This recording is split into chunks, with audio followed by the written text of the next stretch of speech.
Assalomu alaykum hurmatli kuzatuvchilar. So'rov uchun chiqish qilishimga to'g'ri keldi.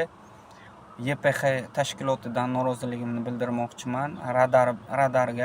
Multiradarga tushganman 67 skorsi bilan qayerdadir, lekin mana qo'yilgan raqami 221 8605 65 kodi bilan 221 8605 telefon raqamiga telefon qilaman. Mana bir haftadan ziyod bo'ldi.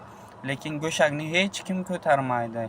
Ma'lumot olmoqchimanki, bu fotoradar yoki multiradar davlat standartidan o'tganmi, yo'qmi, nima uchun faqat 67 yoki 68 kurs bilan uradi, pastdan yana shunday uradi.